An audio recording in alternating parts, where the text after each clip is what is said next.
Hey guys, I'm Kaya, and I'm gonna keep you safe this October. With all the killer clowns, mass maniacs, and monstrous monsters running around out there, it's essential to know thy enemy. Fuck the prime time, bitch! If you want to survive for the sequel, you've got to learn from their past defeats. So we're gonna kick off the series with the guys eliminating one of my favorite movie slashers and tell you how to kill Freddy Krueger. We'll start with the obvious, burn him alive. Frederick Charles Krueger was just an immortal man when he first started killing. The Springwood Slasher used his handmade bladed glove to murder nearly 20 kids over the years. He was caught by authorities but released on a technicality. So the parents of his victims cornered him in a boiler room, doused him with gasoline, and set him on fire. But don't think you're gonna get off that easy, because after his first death, Freddy gets a lot tougher. As he burned, Freddy was approached by the Dream Demons. They were big fans of his work, so they gave him the power to haunt the dreams of children and kill them in their sleep. Then open up. And you shall be forever. Cool.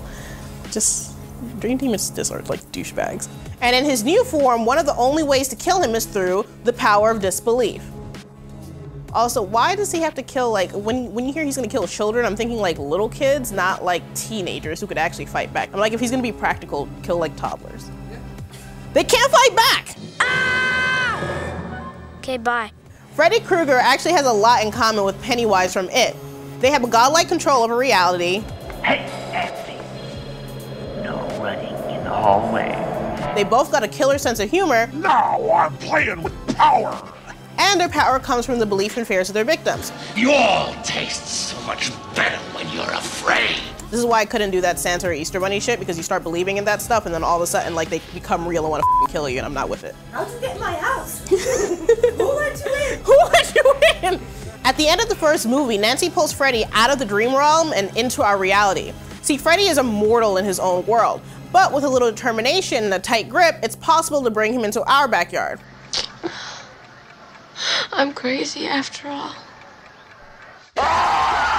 He's still pretty tough and extremely dangerous, but you can definitely do some damage. In the end though, Nancy simply turns her back on him. Without her fear, Freddy has no power over her and he vanishes into nothingness. So if you're backed into a corner with nowhere to run, try talking some shit.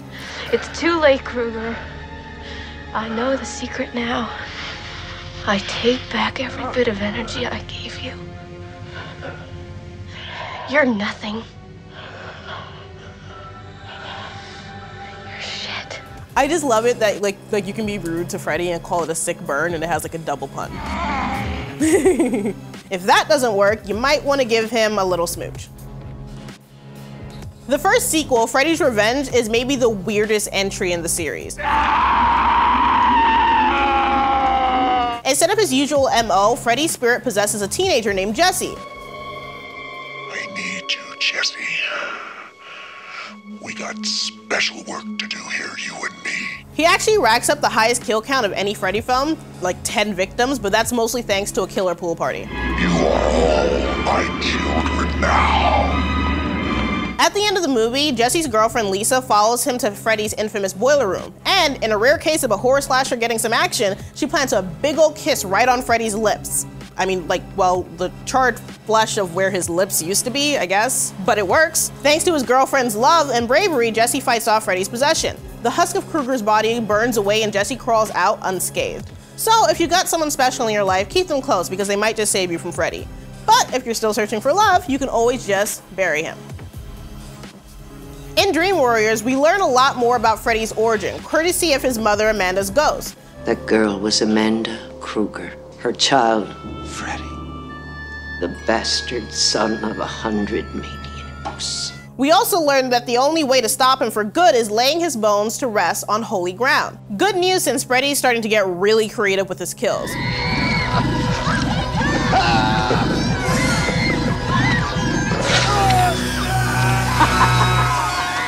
A group of troubled teens use their special powers in the dream realm to keep Freddy occupied, while in the real world, their psychiatrist buries his remains. He throws them into a grave, douses them with holy water, and burns his skull with a crucifix for good measure. Back in the dream, Freddy is ripped apart by beams of light. Unfortunately, it's not the permanent solution the Dream Warriors had hoped for. Freddy returns in The Dream Master, where he's resurrected by a dog pissing a stream of fire onto his grave.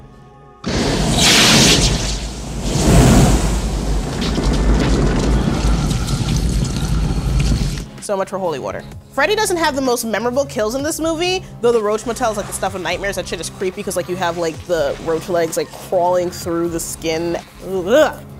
Ugh. Okay, anyways, ugh. I mean, it was better when she was actually a roach and he just crushed her, but like the transformation part was the f***ing worst. Very Kafka-esque. Yeah. Shit. It definitely has one of my favorite Freddy death scenes though, when our hero Alice takes him out by rhyming. Nursery rhymes are a big deal in the Nightmare series. I always hated that song. When I was a kid, I used to like sing that song and I have no idea where I heard it. So when I actually saw the scene with the girls with the jump rope, it was really freaky because it was like the weirdest sense of deja vu ever.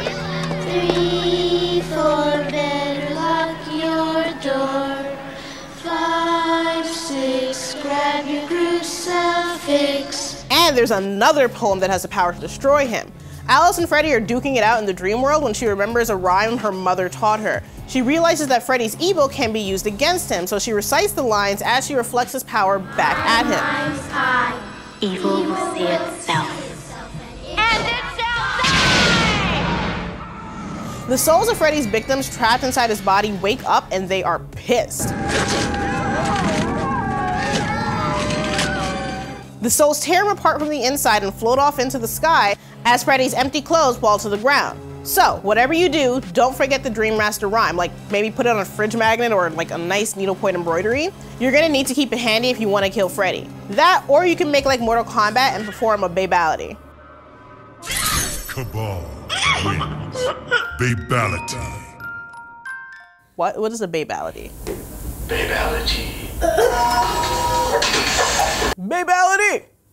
Don't put that in there. Freddy gets reborn through the ghost of his mother and the Dream Child. And with his new lease on the afterlife, he's definitely having fun. Especially like when he turns that nerdy comic fan into like paper and then shreds him into confetti.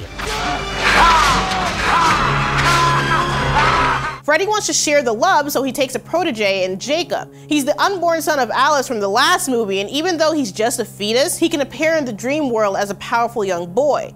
At the end, Jacob turns against his mentor and sucks the souls out of his body. School's out, Cougar. Which somehow turns Freddy into like a twisted monster baby. Then he gets sucked back up into his dead mother's womb, which is probably even less pleasant than it sounds. Although it can't be as bad as getting blown up by a pipe bomb. Freddys Dead was billed as the final nightmare, and surprisingly they stuck to it, at least as far as the original Freddy goes. This was his last appearance until Freddy vs. Jason 12 years later. Freddy's long-lost daughter Maggie pulls him out of the dream world and kicks his ass with everything from knives to ninja stars. Then she stabs him in the gut with his glove and jams a pipe bomb in his chest. Like, shit, that is a lot of pent-up aggression. Kids. Anyways, Freddy blows the fuck up, releasing the dream demons and sending him straight to hell. He'll chill there for a little while until his frenemy Jason Voorhees unwittingly brings him back. Let's wind down with a lightning round of some quasi-canon ways to finish Freddy. Wes Craven's new Nightmare isn't really about Freddy, it's set in the real world, and the killer is a supernatural entity who takes the form of his favorite movie monster. But if you need to kill a demonic Freddy impersonator, your best bet is to trap him in the oven, Hansel and Gretel style. In Freddy vs. Jason, Krueger gets yanked out of the dream world to battle the hockey-masked maniac.